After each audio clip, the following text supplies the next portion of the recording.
욥기 36장 16절부터 26절까지 함께 교독해서 읽도록 하겠습니다. 그러므로 하나님이 그대를 환난에서 이끌어내사 좁지 않고 넉넉한 곳으로 옮기려 하셨은즉 무릇 그대의 상에는 기름진 것이 놓이리라.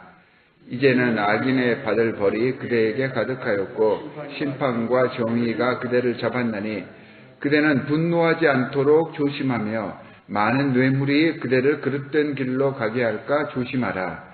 그대의 부르짖음이나 그대의 능력이 어찌 능히 그대가 공고한 가운데서 그대를 유익하게 하겠느냐.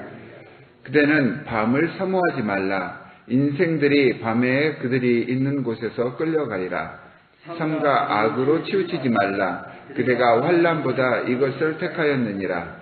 하나님은 그의 권능으로 높이 계시나니 누가 그같이 교훈을 베풀겠느냐. 누가 그를 위하여 그의 길을 정하였느냐. 누가 말하기를 주께서 불의를 행하셨나이다 할 수 있으랴. 그대는 하나님께서 하신 일을 기억하고 높이라. 잊지 말지니라. 인생이 그의 일을 찬송하였느니라. 그의 일을 모든 사람이 우러러 보나니 먼 데서도 보느니라. 다 같이 읽겠습니다. 하나님은 높으시니 우리가 그를 알 수 없고 그의 횟수를 헤아릴 수 없느니라. 아멘. 계속해서 엘리후의 말씀이 전해지고 있습니다. 원래 엘리후에 대해서는 두 가지 해석하는 방식이 있습니다.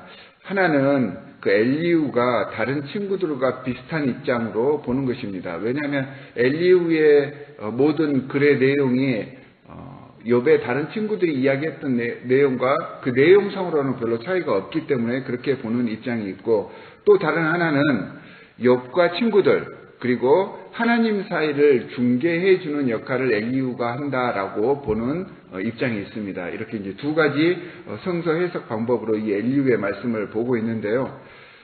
중개자로 보는 이유는 이제 마지막 장에서 하나님께서 욥의 친구들의 잘못으로 회개하라라고 욥의 친구들에게 말씀을 하십니다. 그런데 하나님께서 회개하라라고 지명해 주신 사람들 속에 엘리후의 이름이 빠져 있습니다. 또 하나는 이 엘리후 파트가 이 욥기 전체에서 굉장히 중요한 부분, 마지막 부분을 차지하고 있습니다. 그런데 이 마지막 부분을 차지하고 있는데 이 이제 후자의 입장으로 이 말씀을 보시는 분들은 이 마지막 부분에 큰 한 부분을 차지하고 있는데 앞에서 했던 내용을 계속해서 반복하는 것보다는 이 엘리후의 내용이 조금 더 다른 관점으로 해석되어지는 것이 낫다고 생각하시는 분들은 이렇게 두 번째 방법으로 이제 욥과 친구들 그리고 하나님 사이의 중개자의 역할을 하는 엘리후 이렇게 말씀을 번역을 하기도 합니다.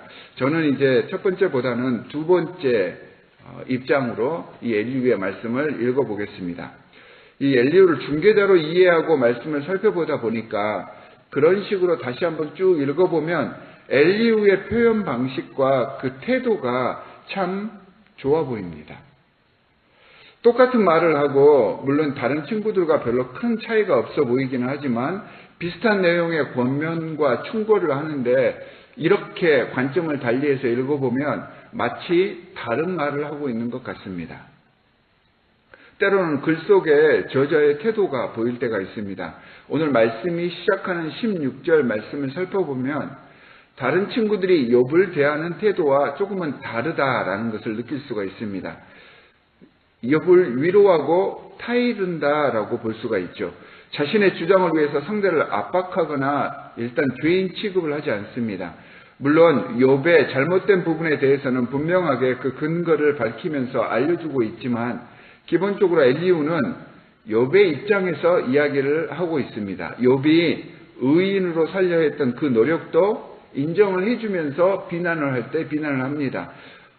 어느 한 부분은 공감을 하고 있다는 것입니다. 그리고 욥을 기다리고 계시는 하나님께로 욥을 이끌어주는 역할을 합니다.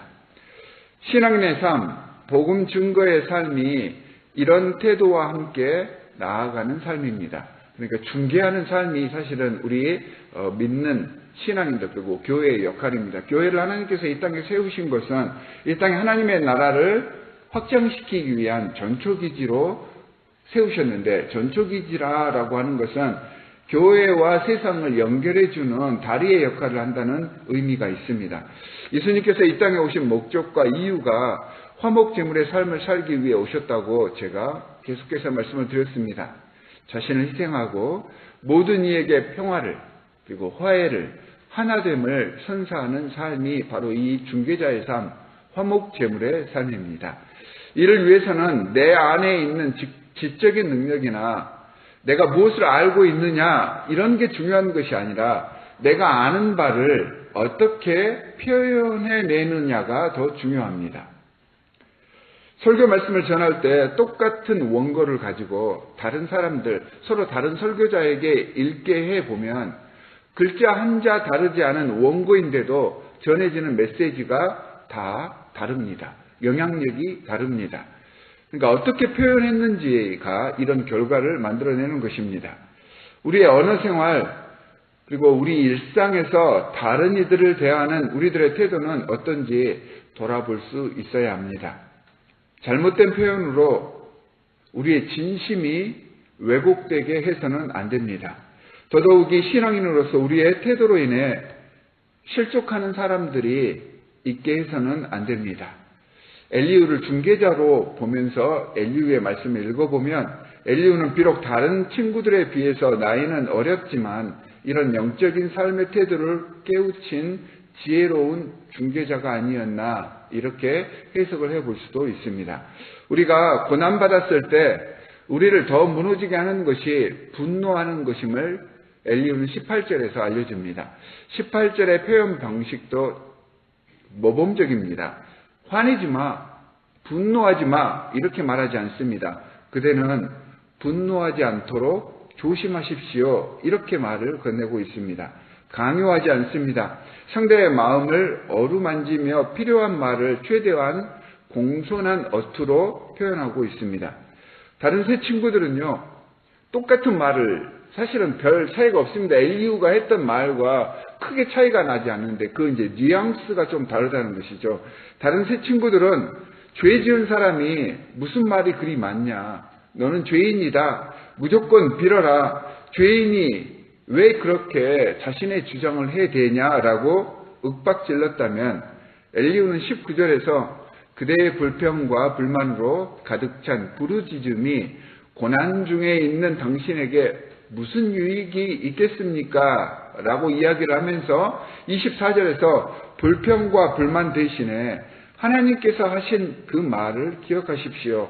그분께서 지금까지 베푸신 은혜도 고난 중에 함께 생각하면 오히려 찬송하고 감사할 수 있습니다. 그렇게 해보십시오 라고 타이르고 있습니다. 사랑하는 성도 여러분, 다른 친구들의 충고와 차이점이 혹시 느껴지시지 않습니까? 그러니까 글을 쓰는 글 어투가 엘리후의 그 연설문 속에서는 조금 다르게 느껴집니다.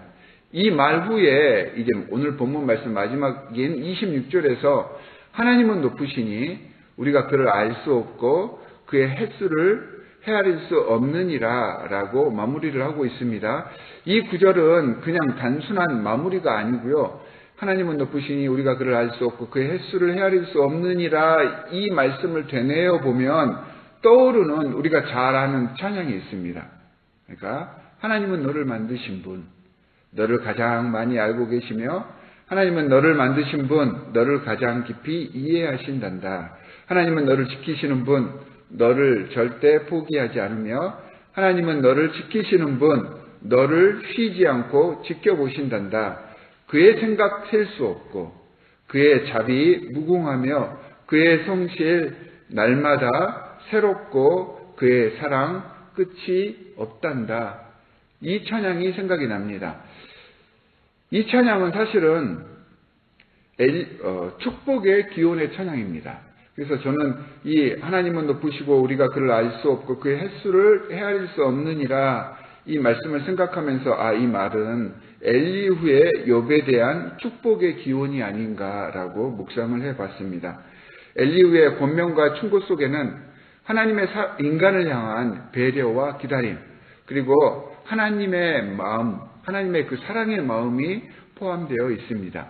욥이 대단하고 괜찮은 사람이어서 하나님께서 그를 의인이라고 하신 것이 절대 아닙니다. 이 땅에 한 사람인 욥을 하나님께서 선택하셔서 관계하시고 주님 은혜 안에 살게 하심으로 그가 하나님께로부터 의롭다 칭함을 받게 된 것입니다. 그러니까 하나님께서 욥을 의롭다 칭해 주셨기 때문에 욥이 의롭게 살았다는 것입니다. 욥이 무엇을 했고 욥이 누구인지가 중요하지 않습니다. 욥이 누구와 관계하고 있고 누구의 사랑과 은혜 안에 거하고 있느냐, 이게 중요하고 이 사실을 아는 것이 더 중요합니다.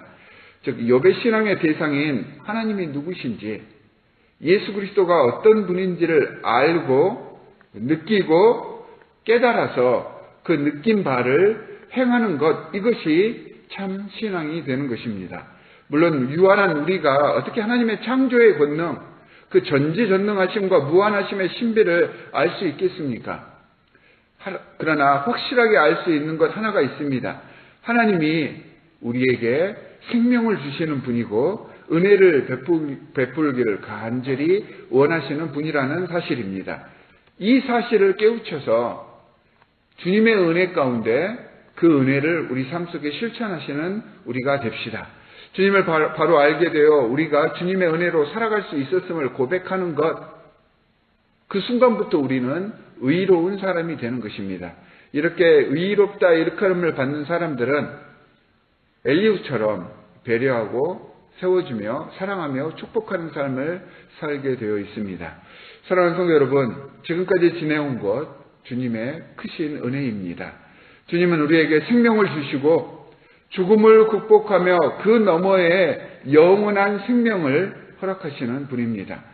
우리를 불행하게 하시는 분이 아니고 어떤 고난과 괴로움 속에서도 우리를 지켜주시고 우리와 동행하시며 우리를 사랑하시는 분이며, 이런 하나님을 따르는 우리는 예수 그리스도의 품성과 인격으로 서로 사랑하며 격려하고 세워주는 언어 생활과 삶의 태도로 주님을 증거할 수 있어야 합니다.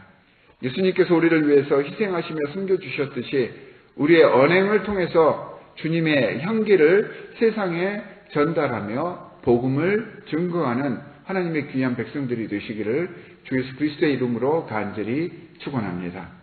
두 가지 기도 제목을 드리도록 하겠습니다. 첫 번째는 중개자로서의 엘리후, 이런 관점으로 이 말씀을 읽어보면 엘리후, 예수 그리스도에 공감이 되며 배려하며 섬기는 그러한 중개자의 역할을 우리들에게 당부를 하고 있는데, 이처럼 중개자의 역할, 화목제물의 역할을 하며 겸손하고 순종하는 삶의 자세를 갖게 해주십시오라고 기도해 주시기 바랍니다.